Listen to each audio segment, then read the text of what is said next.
मंगलम भगवान वीरो मंगलम गौतम प्रभु मंगलम स्थूलिभद्रादया जैनो धर्मस्तु मंगलम। लोकस्य सूत्र, इस सूत्र को हमने ग्रहण किया था। फिर शब्दार्थ हम देख रहे थे, हम कहाँ तक पहुंचे हैं।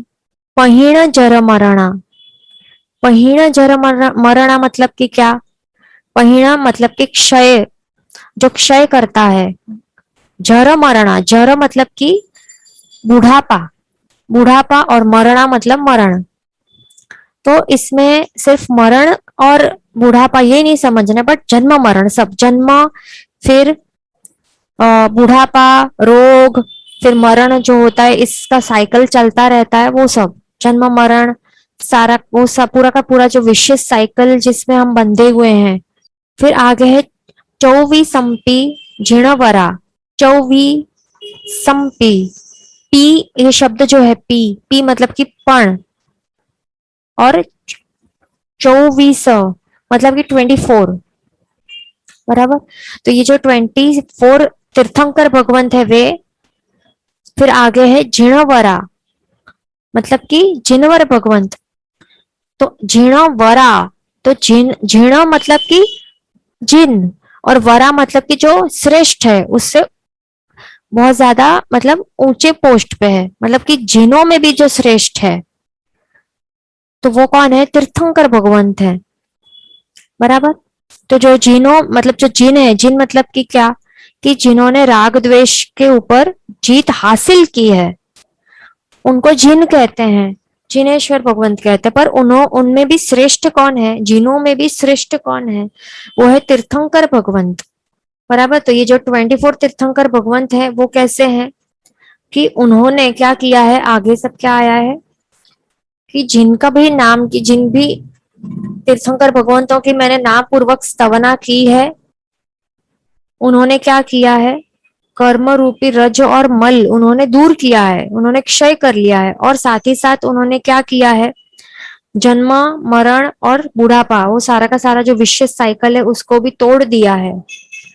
इस प्रकार के जो जिन है, उनमें भी जो जिनों में भी जो श्रेष्ठ है, ऐसे जिन, ऐसे तीर्थंकर भगवंत के बारे में क्या आगे कहा गया है वो हम देखेंगे। आगे है तिथयरा में पसीयंतु। तिथयरा मतलब कि तीर्थंकर भगवंत, जो तीर्थ, किस धर्म तीर्थ की स्थापना करते हैं उनको तीर्थंकर कहते हैं।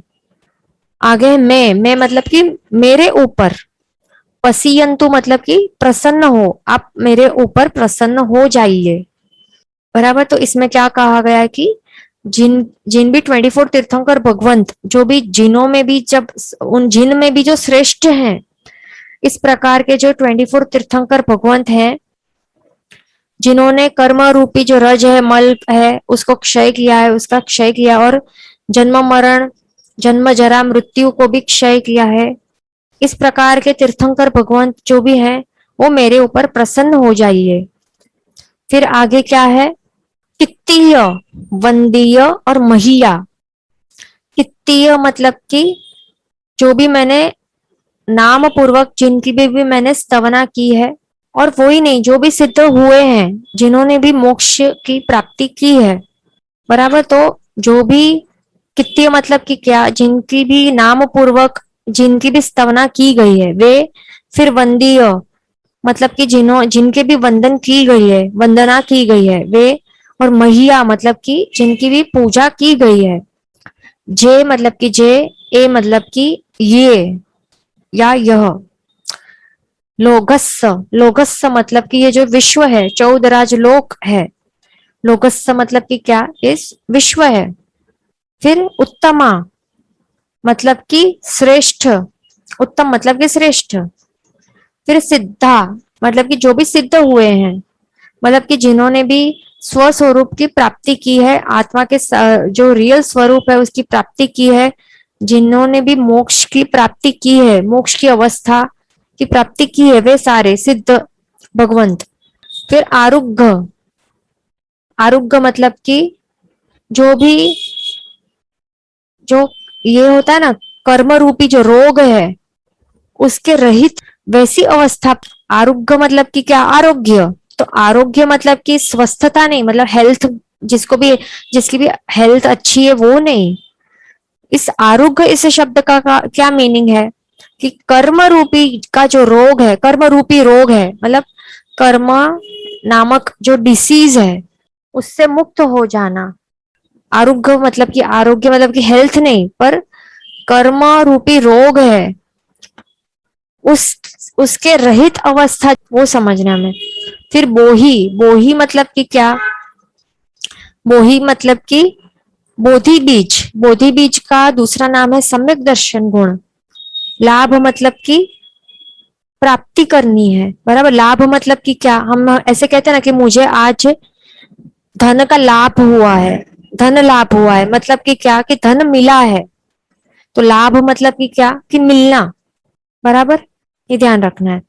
फिर आगे है, मतलब हम सिद्ध भगवंत जो भी हैं, जो भी नाम पूर्वक जिन जिन भी तीर्थंकर भगवंत 24 तीर्थंकर भगवंत की स्तवना की है वे, और जिनकी भी हमने वंदना पूजा की है इस विश्व में, जो भी भगवान है, और साथ ही साथ जो भी उत्तम श्रेष्ठ सिद्ध भगवंत है, सारे के सारे अनंता सिद्ध आत्मा है जो सिद्ध बन चुके हैं, बराबर। तो उनसे हम क्या मांग रहे हैं? कौन सी चीजें मांग रहे हैं? सबसे पहले तो आरोग्य मांग रहे हैं। आरोग्य मतलब कि हेल्थ, हेल्थ नहीं लेना है, पर कर्म रूपी जो रोग है, उस कर्म रूपी रोग के रहित वाली अवस्था, यानी कि कौन सी अवस्था होती है? वो मोक्ष है।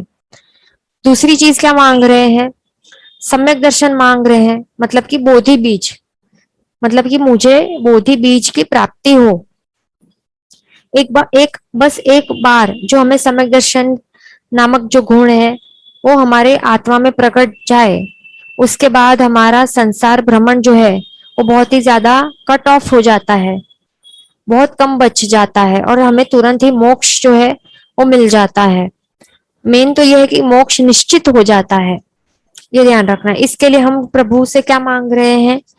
सम्यक दर्शन नामक जो गुण है वो हमें प्राप्त हो, ताकि मोक्ष भी फिक्स हो जाए हमारा। और साथ ही साथ क्या मांग रहे हैं हम? आगे है समाही वरम। समाही मतलब कि समाधि, और वरम मतलब कि श्रेष्ठ, मतलब जो समाधि है, नॉर्मल समाधि नहीं, बट हमें सर्वोत्कृष्ट श्रेष्ठ समाधि चाहिए, बराबर। तो समाधि का मतलब क्या है? समाधि की मतलब कि जो हमें श्रेष्ठ ऐसा समता भाव की प्राप्ति हो, मतलब कि कोई भी प्रकार का कोई भी कष्ट आ जाए हमारे, मतलब कोई भी कष्ट आ जाए, या फिर कितने भी उत्कृष्ट लेवल की प्रतिकूलताएं प्राप्त हो हमारे जीवन में, तकलीफ हो, उपद्रव हमारे जीवन में प्राप्त हो, तो उसमें भी हमें श्रेष्ठ समाधि भाव हमें प्रकट हो जाए, इस प्रकार का गुण हमारे में प्रकट हो, बराबर। मतलब कि जो आर्त ध्यान हो, रौद्र ध्यान हो, यानी कि क्या? रोना धोना, शोक करना, या फिर गुस्सा, या फिर फ्रस्ट्रेशन, एंगर, ये सारे के सारे जो चीजें हैं उसके रहित वाली अवस्था जो है, मतलब कि मन की प्रफुल्लित मन, एकदम निश्चिंत मन हो, वैसी एकदम शांति, पीसफुल माइंड, वैसी वाली अवस्था। मतलब समाधि यानी कि क्या? हमारी जो मृत्यु भी हो रही हो तो उस मृत्यु के समय भी हम हाय वोय ना करें, हमें बिल्कुल भी चिंता ना हो कि अभी जो हम छोड़ के जा रहे हैं, जो भी संपत्ति या जो भी प्रॉपर्टी या फिर पुत्र परिवार, सबको हम छोड़ के जा रहे हैं हमारे पीछे, तो उनके भी टेंशन नहीं हो, बस हमारे जो आत्मा है, तो आत्मा में ही रमणता होती रहे, उस प्रकार की जो अवस्था है, तो उसको कहते हैं समाधि, और उसमें भी श्रेष्ठ समाधि हम मांग रहे हैं। जो भी ऐसा कहा जाता है कि जो भी समाधि पूर्वक जिसकी भी मृत्यु होती है उसको अवश्य नेक्स्ट भाव में, नेक्स्ट जन्म में सदगति की ही प्राप्ति होती है। सदगति यानी कि अच्छी गति, मतलब कि अच्छा जन्म, मतलब कि मनुष्य जन्म, या फिर देवता भाव भी मिल सकता है। और जो भी मिले, देवता भाव भी मिले, तो उसमें ऐसा नहीं कि हम फिर भटक जाएं आगे जाके, ऐसा नहीं, पर उसमें भी हमें जो ये भगवान है, भगवान हमें, हम कभी भी भगवान को भूल ना जाएं, उस प्रकार की जो अवस्था है, हमारे जो आत्मा है उस उन आत्मिक गुणों में रमणता करने वाली जो अवस्था है, वो ही हमारे आत्मसात हो जाए हमारे में, बराबर। तो उसको कहते हैं श्रेष्ठ समाधि।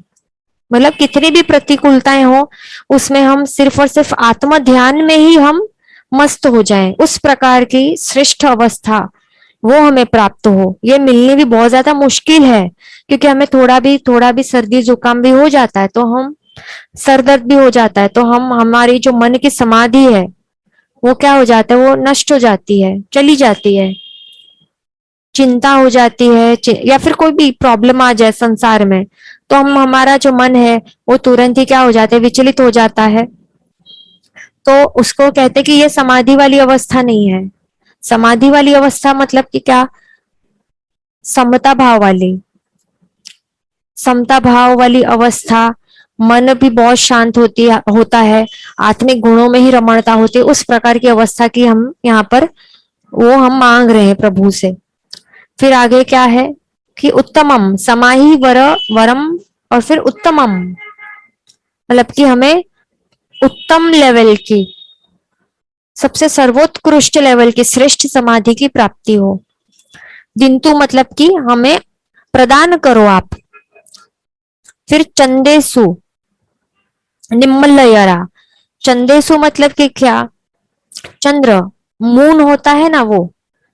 तो अभी यहां से क्या, हम जो चंदेसु निम्मलयरा आईचेसु अयम पयासयरा सागर वर गंभीरा, यहां तक के जो शब्द हैं चंदेसु से लेकर गंभीरा तक, तो ये क्या है, जो सिद्ध भगवंत है ना उनकी यहाँ पर हम स्तवना कर रहे हैं। अलग अलग विशेषण उपमाओं के द्वारा हम सिद्ध भगवंत जो है, अनंत सिद्ध भगवंत, उन सबकी हम यहाँ पे स्तवना कर रहे हैं, ये ध्यान रखना है। इससे पहले हम क्या कर रहे थे, जो भी 24 तीर्थंकर भगवंत हैं उनकी हम नाम पूर्वक हमने उनकी स्तवना की, है ना।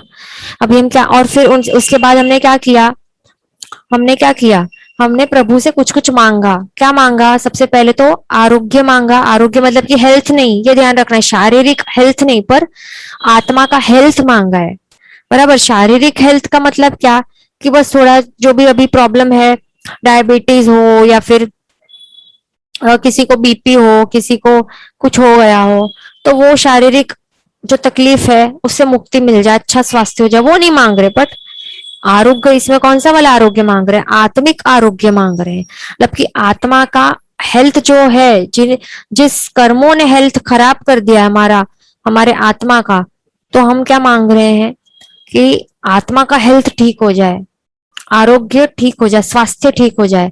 कैसे, कर्म रूपी जो डिसीज है वो चला जाए, तो ये मांग रहे हैं। फिर हमने बोधि बीज यानी कि सबसे मेन चीज सम्यक दर्शन मांगा है, और श्रेष्ठ समाधि, उत्तम समाधि मांगा है। तो ये सब हमने मांगा है। फिर अभी लोगस्य के अंतिम भाग में क्या मांग रहे हैं हम, अभी सिद्ध भगवंत से कुछ मांगेंगे, तो ऐसे ही नहीं मांगेंगे, पर क्या मांगेंगे, पहले उनकी स्तवना करेंगे उपमा द्वारा। तो वो है चंदेसु निम्मलयरा। चंदेसु मतलब कि चंद्रों से भी, चंद्रो यहाँ पे क्या प्लूरल है, यहाँ पे ये ध्यान रखना है कि चंद्र जो है वो सिंगुलर नहीं है बट प्लूरल, मतलब बहुत सारे चंद्र, कितने असंख्य प्रमाण में जो भी चंद्र जो भी साथ में भी हो जाएं, सिर्फ एक चंद्र कितना निर्मल होता है। हमें जो यहाँ पे चांद दिखाई दे रहा है, यहाँ से पृथ्वी से, जमीन से जो चांद दिखाई दे रहा है, वो किस प्रकार एकदम वाइट, स्वच्छ, तेजस्वी, उज्जवल दिख रहा है ना, कितना निर्मल दिख रहा है। तो सोचो कि एक चंद्र जो इतना निर्मल हो, तो जो ये तिरछालोक है, तिरछालोक में कितने हैं चंद्र, चंद्रदेव कितने हैं, और चंद्र के विमान कितने हैं, चंद्रदेव नहीं, चंद्र के विमान कितने हैं, असंख्य है ना। तो सारे के सारे ये सब जो चंद्र दिखाई दे रहे हैं, उनसे भी ज्यादा निर्मल अभी ये सिद्ध भगवंत की उनको यहाँ पे उनकी उपमा दी गई है कि आप कैसे हो, बहुत सारे असंख्य चंद्रों से भी उनका सब मिला के जो निर्मलता है उससे भी बहुत ज्यादा आप निर्मल हो। तो सिद्ध भगवंत निर्मल कैसे, किस प्रकार से निर्मल हो सकते हैं चंद्रों से भी, क्योंकि सिद्ध भगवंतों ने उनके उनका जो स्वस्वरूप है, मतलब कि रियल आत्मिक स्वरूप है, वो उन्होंने हासिल किया, वो अवस्था उन्होंने सिद्ध की है, बराबर। मतलब कर्म रूपी जो मल है उससे अभी वो रहित हो गए हैं, बराबर, कर्म रूपी मल के रहित हो गए हैं। उनका आत्मा भी कैसा है, शुद्ध और निर्मल है, बहुत ज्यादा निर्मल है। कर्म रूपी रज्जु या फिर काली माँ का एक दाग नहीं है उनके आत्मा के ऊपर, आत्मा के प्रदेश सारे के सारे अति निर्मल हो चुके हैं, इस कारण कहा गया चंद्रों से भी बहुत ज्यादा निर्मल। फिर आगे आइचेसु, आइचेसु मतलब कि सूर्यों से भी, यहाँ पर भी सिंगुलर नहीं है बट ध्यान रखना है कि प्लूरल यहाँ पे है, मतलब बहुत ज्यादा सब मिला के सूर्य, असंख्य प्रमाण में भी जो सूर्य देव के जो विमान है तो वो साथ में हो जाए तो कितना प्रकाश देंगे। एक सूर्य जो है हमें यहाँ से जमीन से जो दिखाई दे रहा है आकाश में सूर्य, उस सूर्य का विमान कितना तेजस्वी है। सनलाइट का सनलाइट का इंटेंसिटी क्या है, हमारे घर पे जो ट्यूबलाइट है तो उस ट्यूबलाइट या बल्ब का कितना प्रकाश है, इतना सा प्रकाश है कि वो बस एक घर घर है उतना एरिया, एक रूम या दो रूम तक का एरिया में वो प्रकाश फैला सकता है। बट एक ही सूर्य जो है वो कितने सारे क्षेत्रों को प्रकाशित करता है, तो सोचो कि असंख्य सूर्य जब साथ में मिलेंगे तो उनका प्रकाश कितना होगा। बट यहाँ पे क्या कहा गया है कि सूर्यों आइचेसु अहियम पयासयरा, अहियम मतलब कि अधिक, मतलब बहुत ज्यादा, ज्यादा प्रमाण में। फिर पयासयरा मतलब कि प्रकाश करने वाले, मतलब कि सूर्यों से भी, मतलब असंख्य प्रमाण में सूर्य भी जो साथ में मिल जाए उनका प्रकाश जो एक साथ आप देखो कि कितना इंटेंसिटी है, तो उससे भी कई गुना ज्यादा प्रकाश देने वाले कौन है, सिद्ध भगवंत है। तो ऐसा क्यों कहा गया है, क्या सिद्ध भगवंत इस प्रकार से ये जो सन है सनलाइट देता है, प्रकाश देता है, तो क्या उस प्रकार सिद्ध भगवंतों के आत्मा जो है वो प्रकाश देते हैं। तो वो ये लिटरल मीनिंग नहीं लेना है, ये ध्यान रखना है, वो सच में प्रकाश नहीं देते। आत्मा जो है वो कैसा रहता है, उसमें से तेज नहीं आता ना तो प्रकाश आता है। पर तो यहाँ पे क्यों है, क्योंकि उनके आत्मा में जो कर्म रूपी जो काली माँ है, जो कर्म रूपी जो अंधेरा है वो अभी हट गया है, और उस कारण जो आत्मा के अनंत गुण है वो प्रकाशित हो गए हैं। उनके अंदर जो ज्ञान रूपी जो गुण है, कौन सा ज्ञान गुण है, वो भी कितना, हमारे पास जितना ज्ञान गुण है उतना नहीं, पर ज्ञान गुण मतलब कितना है, अनंत ज्ञान गुण है।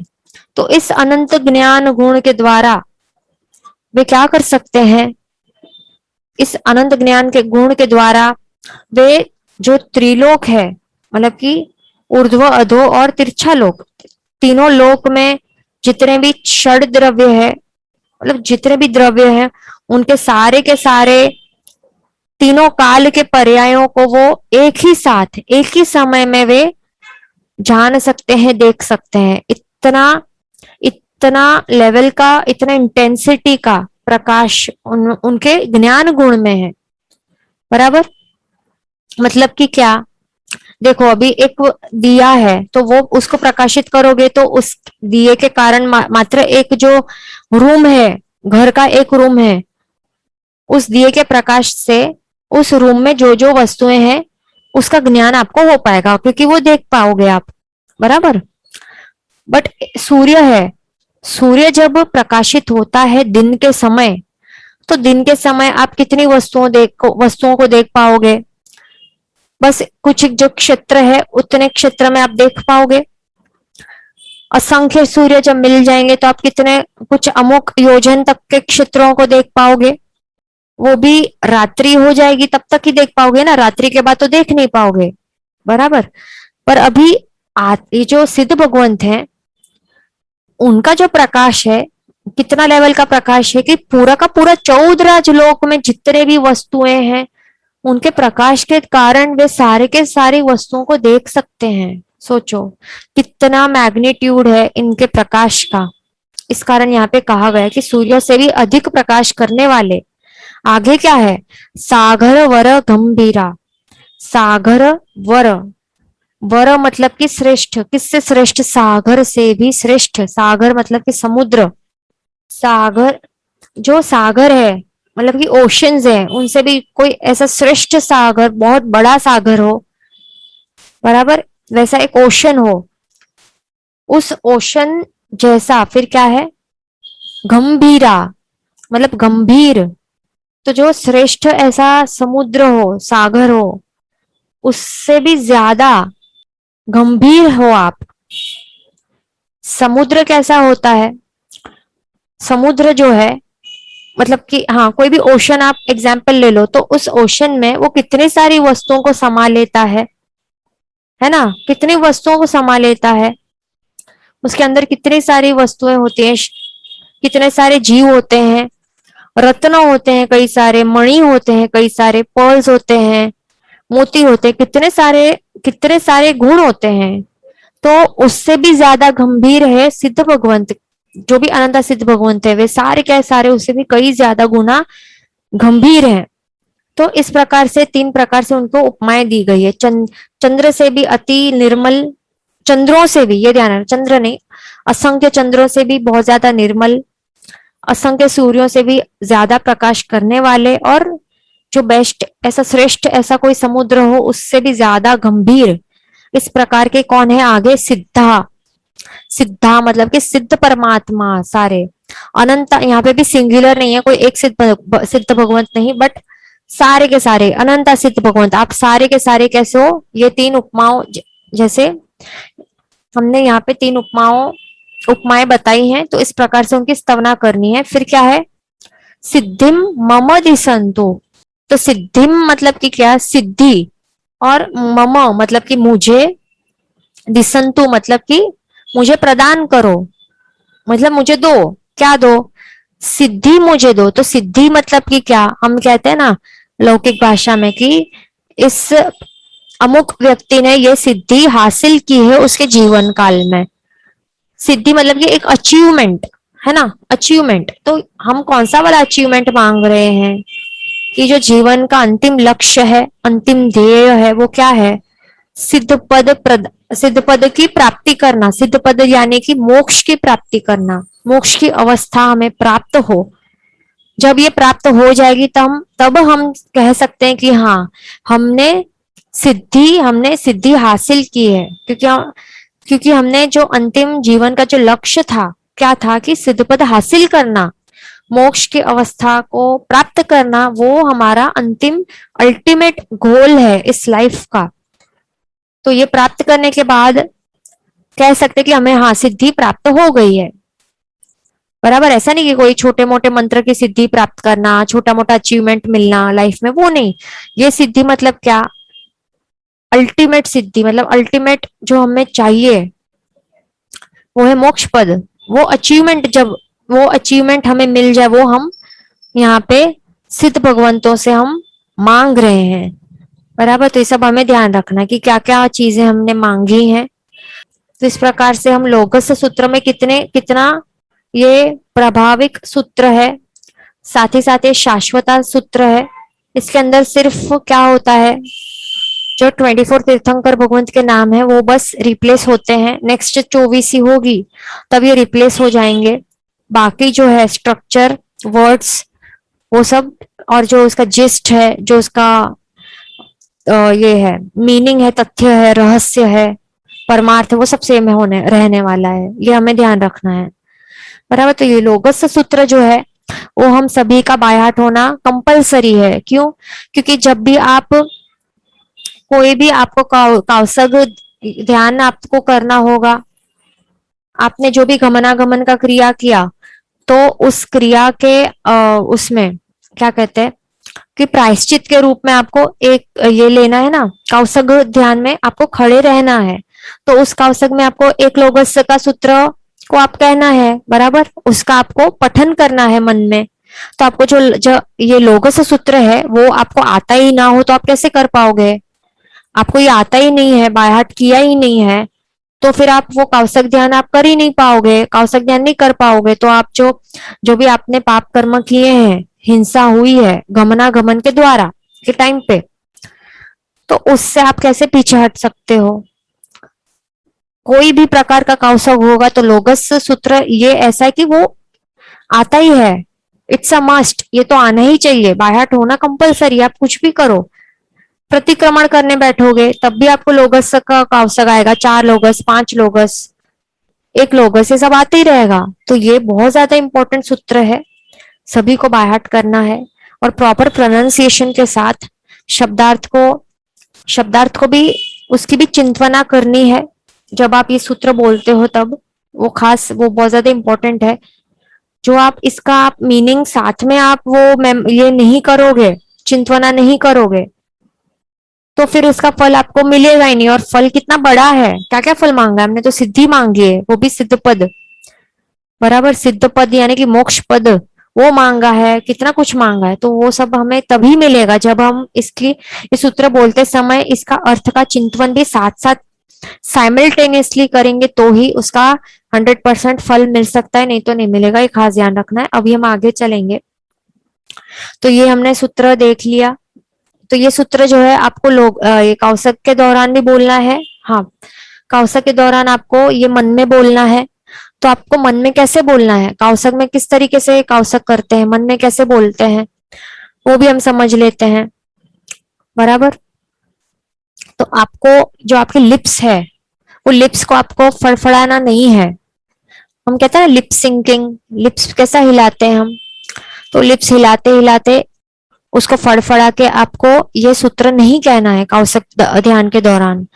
बट आपको लिप्स नहीं हिलाना है, टंग भी नहीं, उसको उसको भी मूव नहीं करना है, बराबर।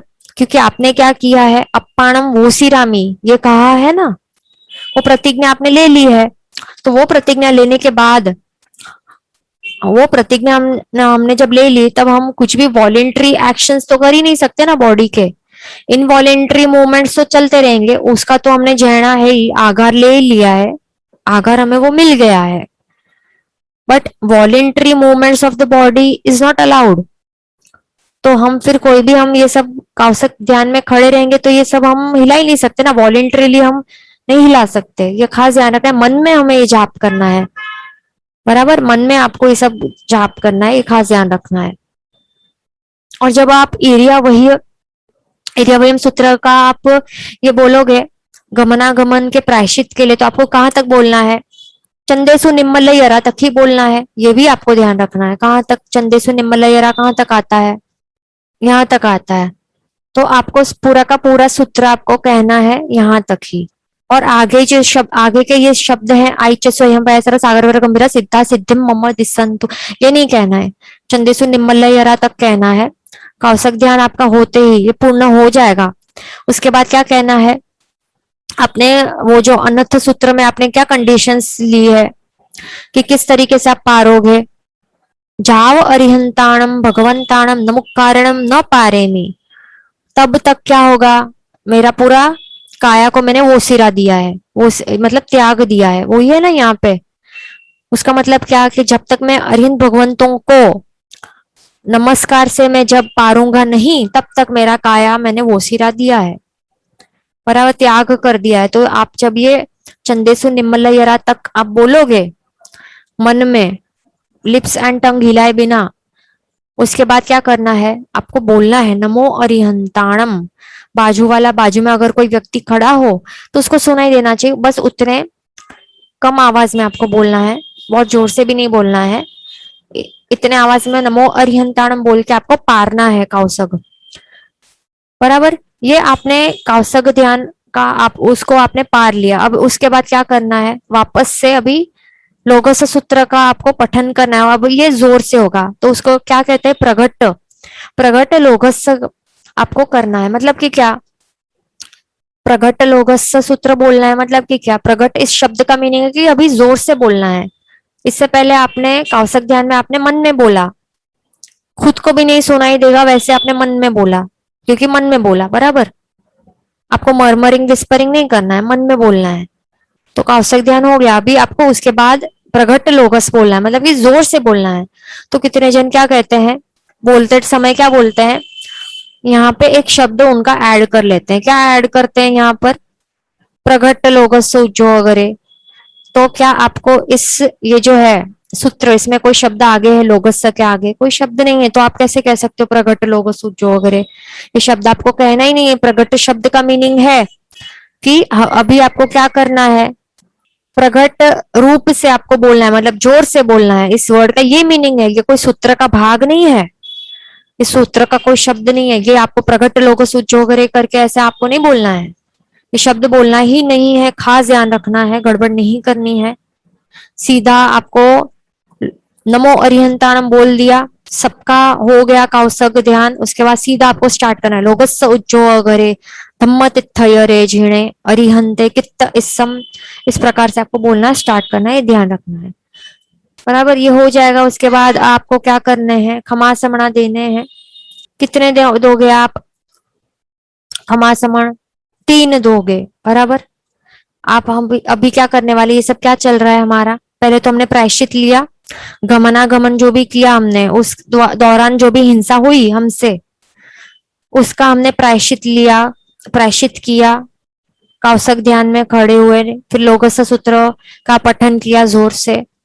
उसके बाद आपको क्या करना है, जो भाव पूजा है वो स्टार्ट करनी है। अभी सबसे इतनी शक्तिशाली प्रभाविक भाव पूजा हम स्टार्ट करने वाले हैं कि जिससे जो आप एकदम ध्यान पूर्वक करोगे ना, तो आपको आपको सम्यक दर्शन से लेके सीधा केवल ज्ञान भी प्रकट हो सकता है, इतना शक्ति है। और ऐसा नहीं कि ये चैत्य वंदन में ही है, बट जो ईर्या वही सूत्र है ना, उस सूत्र में भी इतना प्रभाव है कि कितने आत्माओं को केवल ज्ञान प्रकट हुआ है। तो इतना ये भाव पूजा जो है वो द्रव्य पूजा से कई कई कई गुना ज्यादा वो भाव प्रकट करता है। हमारे आत्मा में जो हमारे आत्मा के जो अध्यवसाय हैं उनको वो शुद्ध करता है, शुभ नहीं बल्कि शुद्ध करता है, खास ध्यान रखना है। बराबर। और भाव के ऊपर ही सारा का सारा निर्भर है। जितने शुद्ध भाव होंगे, जो शुद्ध भाव है ना वो शस्त्र रूप होते हैं। कर्म रूपी जो मल है उसको क्षय करने के लिए सबसे तीक्ष्ण धारदार शस्त्र जो कहा गया है वो क्या है, वो भाव है। तो इस प्रकार की ये भाव पूजा है, इसको थोड़ा भी हमें लाइटली नहीं लेना है। कितने जन क्या करते हैं, पूजा कर लेते हैं और फिर भाग जाते हैं घर पे। आप सिर्फ द्रव्य पूजा करोगे, प्रभु की पूजा, ये चंदन पूजा, अभिषेक करोगे और भाग जाओगे घर पे, तो ये तो इससे कुछ नहीं मिलने वाला, ये अधूरा है। बराबर। विधि पूर्वक आपको करनी है। आप विधि पूर्वक 100% प्योर भाव पूर्वक जो आप प्रभु पूजा करोगे, द्रव्य पूजा प्लस भाव पूजा करोगे, तो ही आपको फिर क्या हो जाएगा, उसका जो 100% रिजल्ट जो फल है वो आपको मिल पाएगा। नहीं तो अविधि आशातना होगा, उसके कारण आपको पाप कर्मों का वापस बंद होगा। तो ये सब गड़बड़ नहीं करनी है। प्रॉपरली विधि पूर्वक आपको चैत्य वंदन, कंप्लीट चैत्य वंदन करना है, भाग नहीं जाना है घर पे, ये ध्यान रखना है। इसके बिना द्रव्य पूजा वो कैसी है, जैसे रोटी घी के बिना कैसी लुक्खी लगती है ना, तो ये लुक्खी हो जाती है। द्रव्य पूजा लुक्खी है, भाव के बिना पूरी कैसी है, रूखी सूखी है वो। उसके बिना उसमें कोई पावर नहीं है। जब द्रव्य पूजा में आप भावों का मिश्रण करोगे तो ही उसमें वो ताकत आएगी। उस ताकत से ही आप जो पहले आपने जितने भी कर्मों का बंध किया होगा, तो वो कितने प्रमाण में गाढ़ होंगे, तो उसकी जो स्ट्रेंथ है ना, वो कर्मों की स्ट्रेंथ, वो आप उसको कमजोर कर पाओगे। कमजोर होते होते फिर वो आत्मा से फिर वो निकल जाएंगे, मतलब सेपरेट हो जाएंगे। तो ये करना है आपको। बराबर। तो भी हम स्टार्ट करेंगे। 3 आपको करने हैं, क्या करने हैं, 3 खमासना देने हैं। बराबर। और खमासना देते समय आपको ध्यान रखना है कि कोई भी जीव ये कुचल ना जाए आपके पैरों के वहां पे। मतलब जब भी जो भी क्रिया कर रहे हैं तो आपको ध्यान रखना है। बराबर। तो आंखों से भी आपको ध्यान रखना है, और जो जीव रक्षा के भाव है वो भी चलने चाहिए आत्मा में, कि मेरे कारण कोई जीवों की मृत्यु ना हो जाए, बस ये ध्यान रखना है। बराबर। तो अभी हम ये चैत्य वंदन स्टार्ट करेंगे। तो चैत्य वंदन सूत्र और उनका अर्थ, शब्दार्थ, परमार्थ, रहस्य सब देखेंगे। चैत्य वंदन शब्द का मतलब है कि चैत्य, तो चैत्य में मतलब हमें लगता होगा चैत्य मतलब कि क्या सिर्फ जिनालय उनकी वंदना की गई है, तो वो नहीं है। चैत्य मतलब कि सिर्फ जिनालय यानी कि चैत्य नहीं, बट जो अरिहंत भगवान है, अरिहंत भगवान हो या फिर सिद्ध भगवंत हो, सारे के सारे उनको, या फिर उनके पादुका हो, पगला हो, जैसे कि, या स्तूप हो, जैसे कि हमने घेटी पाक में देखा होगा, शत्रुंजय में घेटी पाक में क्या है, वहां पे भगवान के पगला है ना, वहां पे भगवान के पादुका है ना, चरण कमल है, तो वो भी चैत्य में आ जाते हैं। मतलब अरिहंत भगवान की मूर्ति हो, सिद्ध भगवंत की प्रतिमा हो, पगला हो, जो भी हो, वो सारे के सारे चैत्य ही मानने हैं हमें। उन सबकी वंदना करनी है, मतलब सिर्फ तीर्थ की नहीं, जिनालयों की नहीं, बट जो भगवान है, प्रतिमाएं हैं, वो सबकी उनकी वंदना करनी है। उसके लिए बहुत कई सारे सूत्र है, कई सारे सूत्र लाइन सर आपको क्रम सर आपको कहने हैं, बराबर। तो पहला है ये अशोक वृक्ष। तो इस ये कहते हैं, मतलब ये क्या है कि ये तो हमें कंपलसरी कहना ही है, बराबर। ये चैत्य वंदन सूत्र कहलाया जाता है सबसे नंबर 1। तो इसका हम मीनिंग समझ लेंगे। पहले तो हम गाथा ग्रहण करेंगे। तो आप सभी को साथ में कहना है अशोक वृक्ष। क्ष के बाद आप देख सकते हो वहां पे 2 डॉट्स है। तो आपको कैसे कहना है, ह होता है ना, ह एक लेटर है।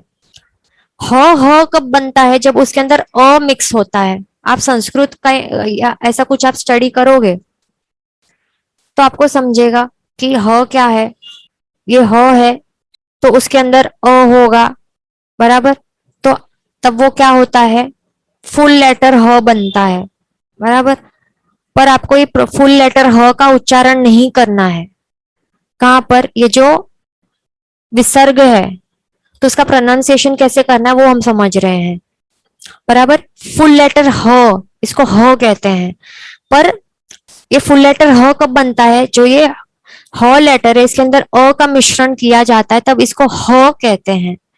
पर अभी इसके अंदर आपको अ है, ह के अंदर ऐड करना नहीं है, तो आप ह नहीं कह सकते, सिर्फ ये अधूरा लेटर ह है। तो उसका आपको यहाँ पर प्रोनाउंसिएशन करना है। जहां पर भी आपको विसर्ग दिखाई दे तो वहां पे आपको ये इस प्रकार से इसका उच्चारण करना है, ये खास ध्यान रखना है, बराबर। जैसे कि आप कई बार आपने ये शब्द कहते होगे, ये क्या है, नमः। तो नम और फिर ये क्या है, इसका प्रोनाउंसिएशन करना है, बराबर। नमः, मतलब नमः ह नहीं कहना है, नमः ऐसा नहीं कहना है। यहाँ पे फुल लेटर ह का उच्चारण नहीं आएगा, बल्कि क्या आएगा, अधूरा लेटर ह का उच्चारण आएगा, नमः नमः। इसी प्रकार से आपको यहाँ पर भी कहना है अशोक वृक्ष। अशोक वृक्ष ह नहीं कहना है, पर क्या कहना है, अशोक वृक्ष। आगे है सुर पुष्प वृष्टि। अभी यहाँ पे आपको क्या ध्यान देना है कि ये व्रू है। व्रू व्रू कब बनता है, जब व में आप रू को ऐड करोगे। ये ऋषि का रू है ना, बराबर। जो जब आप व में रू को ऐड करोगे तो ये व्रू कहलाया जाता है। पर आप जब व के अंदर आप री ऐड करोगे तो व्री बनेगा, बराबर। बराबर, वृष्टि। तो ये व्री आप, कई जन क्या कहते हैं, जब व के अंदर आप री ऐड करोगे तो ऐसा दिखाई देगा ना, व्री बनेगा। सॉरी, ये आगे समझ लो।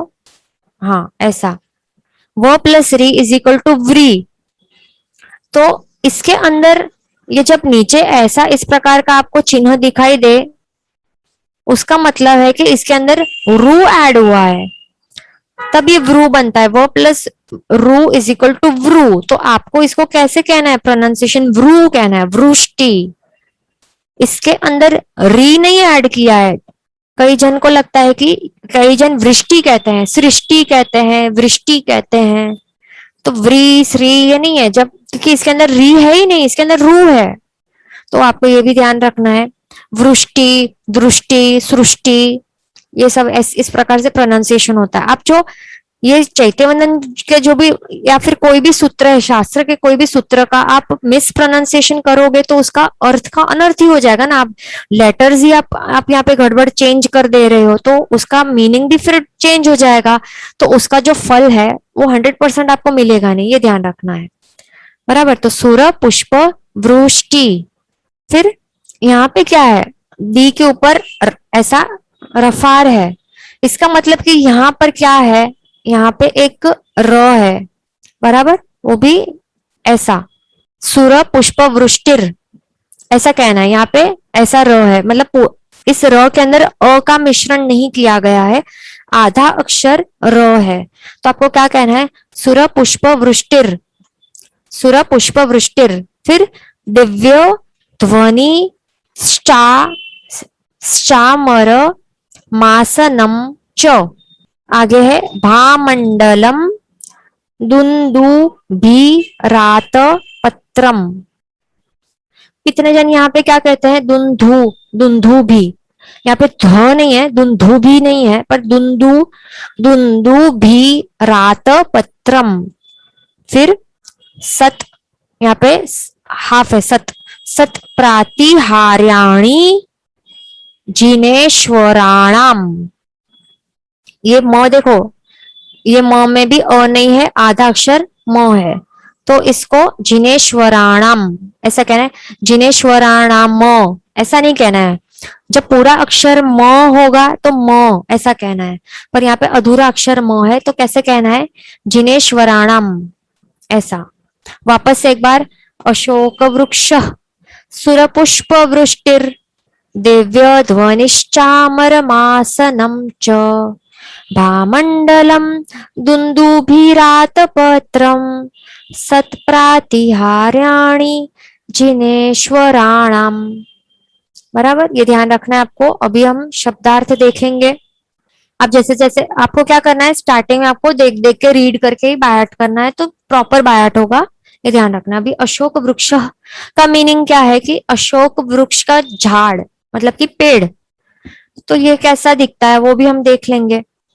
तो ये यहाँ पे आपको पूरा नहीं देख पा रहे हो आप, पर समझना है कि यहाँ पर पीछे जो है इसके पत्ते दिखाई दे रहे हैं ना आपको यहाँ पे, तो यहाँ पे प्रभु के पीछे है, मतलब ऊपर है, पूरा का पूरा समवस्त्रण को इसने घेर लिया है, पूरा छांव दे रखा है, पूरा 1 योजन का विस्तार है। बराबर, 1 योजन का विस्तार में इसके सारे पत्ते ब्रांचेस फैले हुए हैं। ऐसा एक ये अशोक वृक्ष है। इसकी खासियत क्या है कि ये प्रभु से 12 गुना ज्यादा हाइट में बड़ा है। प्रभु की जितनी भी हाइट हो उससे 12 टाइम्स ज्यादा हाइट में बड़ा है। और इसका जो घेराव है वो 1 योजन घेराव है। नाम है अशोक वृक्ष, मतलब कि शोक दूर करने वाला। जो भी इसके सानिध्य में आते हैं वो उनका शोक दूर हो जाता है। बट अभी ये अशोक वृक्ष ये क्या है, यहाँ पे अशोक वृक्ष की बात क्यों की गई है, ये क्या है, ये सारे के सारे जो वस्तुएं हैं ना, अशोक वृक्ष है, सूर्य पुष्प वृष्टि, दिव्य ध्वनि, ये सारे के सारे क्या चीजें हैं, ये प्रातिहार्य है, वो भी अष्ट महाप्रातिहार्य।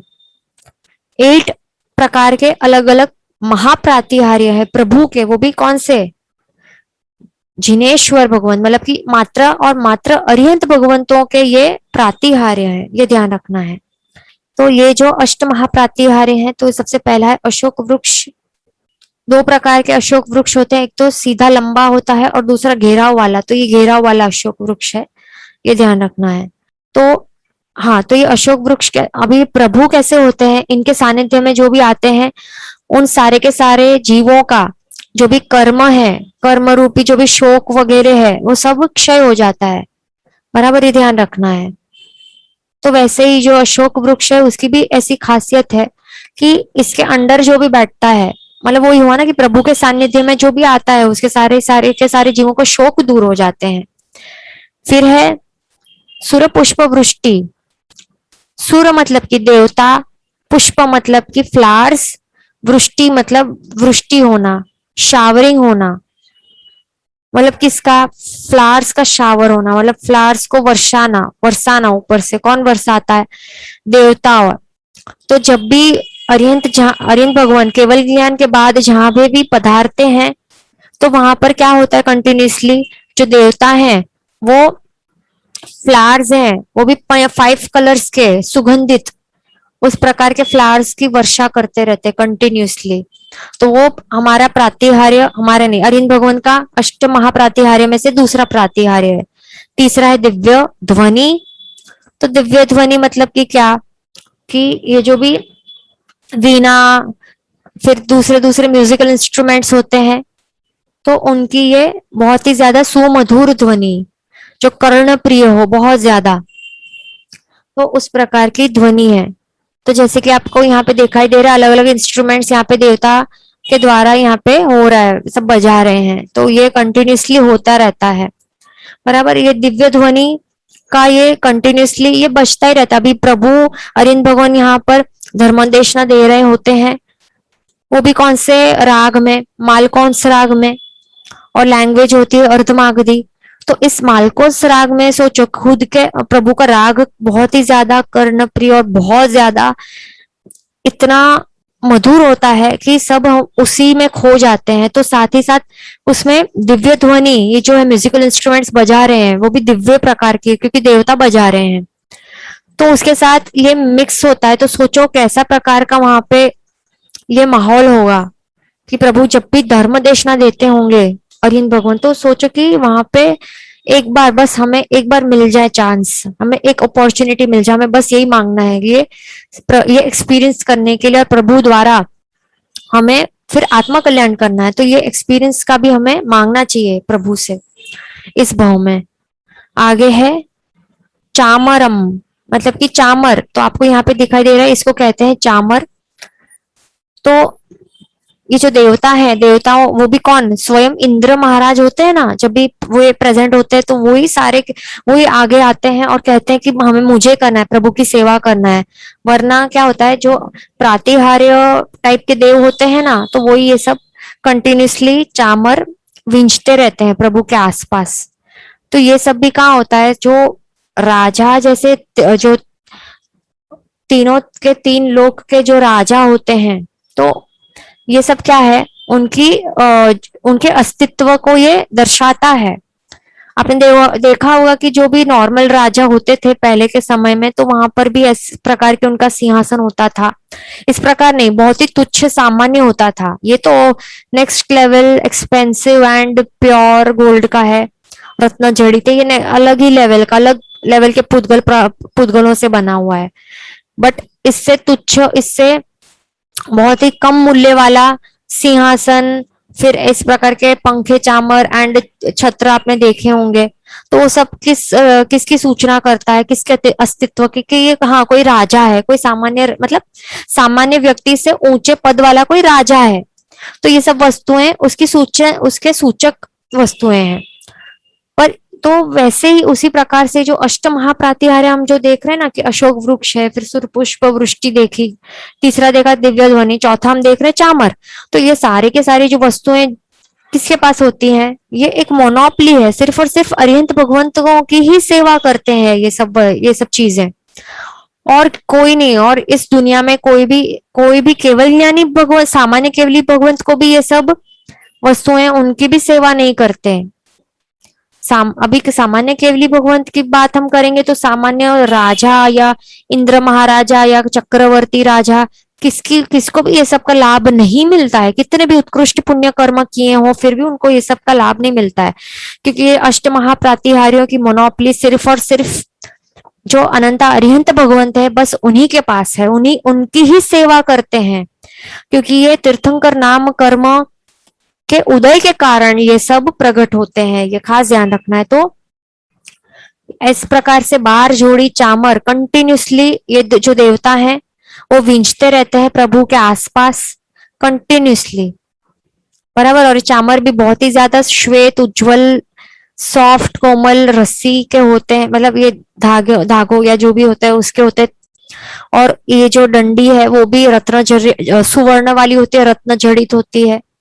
तो इस प्रकार के होते हैं। फिर आगे है आसनम च, आसनम च इस वर्ड का मीनिंग है एंड, मतलब कि और, आसन मतलब सिंहासन आदि, मतलब सिर्फ ये सिंहासन नहीं, बट प्रभु के आराम, अभी जब प्रभु देशना देते हैं तब इस सिंहासन के ऊपर विराजमान होते हैं, इसको कहते हैं सिंहासन। आप देख सकते हो यहाँ पे सिंह की आकृति है, दो लायंस की आकृति है।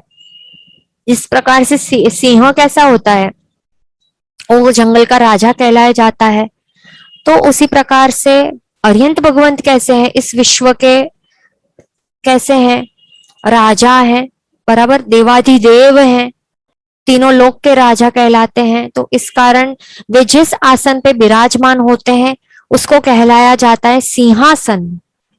और ये सिंहासन कैसा होता है, आपको लग रहा होगा कि बहुत ही ज्यादा हार्ड, कड़क होगा, ऐसा नहीं है बिल्कुल भी। बट ये कैसा है, आप ज्वेलर्स के पास जाते हो ऑर्नामेंट्स आपके बनवाने के लिए, तो आप देखते हो ना कि जो प्योरेस्ट गोल्ड होता है 24 कैरेट का, वो कितना, आप उससे आप बैंगल्स बनाओगे तो बैंगल्स मुड़ जाएंगी ना। और बहुत कम कैरेट का होगा, 1-2 कैरेट का होगा तो वो बहुत ज्यादा हार्ड होता है, उसको बेंड नहीं कर सकते, इसके लिए उसके अंदर डायमंड्स को जड़ते हैं, तो वो जल्दी से डायमंड निकल ना जाए, बराबर ना। रिंग्स एंड ऑल उससे बनाते, कम कैरेट वाले गोल्ड से बनाते, तो वो पकड़ के रहता है, जल्दी मुड़ता नहीं है। बट गोल्ड जितना ज्यादा ज्यादा ज्यादा प्योर होते जाता है उतना ही ज्यादा सॉफ्टनेस आती है।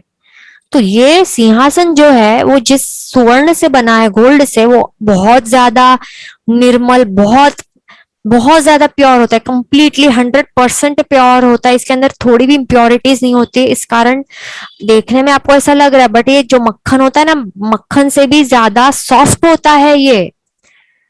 आपका जो पिलो होगा, मैट्रेस, कितना भी आप सॉफ्ट लेके आए होंगे ना बाहर से, वो तो कुछ भी नहीं है, उससे भी बहुत ज्यादा सॉफ्ट कोमल स्पर्श वाला ये गोल्ड का सिंहासन है प्रभु का। ये ये जो चरण पादुका है वो भी, अरे पादुका नहीं, क्या कहते हैं इसको, पादपीठ, इसको पादपीठ कहते हैं, तो ये भी इस प्रकार के स्वर्ण से बना गया है। ये ध्यान रखना है, इस कारण आपको ये कहीं भी, कहीं और भी आपको मिल नहीं पाएगा। इसके लिए कहते हैं कि ये बस प्रभु के ऊपर ये सब चीजों की मोनोपोली है, ये ध्यान रखना है। फिर आगे है, हाँ, और यहाँ पे सिंहासनादि मतलब सिंहासन एक्सेट्रा क्यों है, क्योंकि ये एक सिंहासन तो है ही, बट अभी प्रभु जब धर्म देशना दे देते हैं, उसके बाद आराम करने के लिए दूसरे जगह जाते, तो वो है देवछंद सिंहासन कहते हैं, बराबर, तो वो भी है, बराबर, तो वो भी यहाँ पे उसका भी उल्लेख किया गया है आदि में। फिर आगे भामंडलम मतलब कि भामंडल, तो ये भामंडल आपको यहाँ पे दिखाई दे रहा है, कहाँ पर है, ये रहा, आपको भगवान के पीछे तेजस्वी चक्र दिखाई दे रहा है, ये क्या है, इसको कहते हैं भामंडल।